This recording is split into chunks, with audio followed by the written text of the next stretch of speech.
water shortage crisis. Matapos ang malakas na lindol na yumanig sa Cebu, hindi lang mga gusali at daan ang naapektuhan, pati ang mga linya ng tubig. Ilang araw matapos ang trahedya, nagsimula ng maramdaman ng mga residente ang hirap ng kakulangan sa tubig.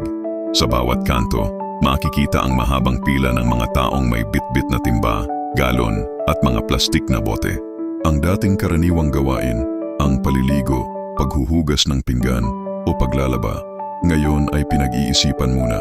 Ipinatupad ng lokal na pamahalaan ang mahigpit na pagtitipid sa tubig at agad ding naglagay ng mga water rationing stations sa mga barangay. Si Aling Nena, isang tindera sa palengke, ay nagsalita, kahit isang timba lang, malaking tulong na. Dati, akala natin walang katapusan ang tubig, pero ngayon, bawat patak mahalaga. Habang patuloy ang pag-aayos ng mga nasirang linya ng supply, nagkaisa ang mga taga Cebu sa pagtitipid. Maging ang mga bata, natutong gumamit ng pinagbanlawan sa paglinis ng sahig o halaman. Sa gitna ng krisis, muling nasubok ang disiplina at pagkakaisa ng bawat isa.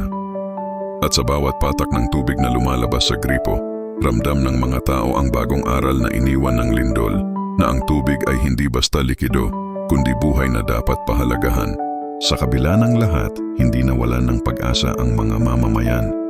Ang ilang kabataan ay nagsagawa ng community drive na migay ng tubig sa mga matatanda at buntis. Ang mga simbahan naman ay nagbukas ng kanilang mga poso para sa publiko. Sa ganitong panahon, higit na nakita ng lahat na ang tubig, tulad ng pagtutulungan, ay dumadaloy kapag pinagsikapan at pinangalagaan. Najulriu. At sa bawat patak ng tubig na lumalabas sa gripo, ramdam ng mga tao ang bagong aral na iniwan ng lindol, na ang tubig ay hindi basta likido, kundi buhay na dapat pahalagahan.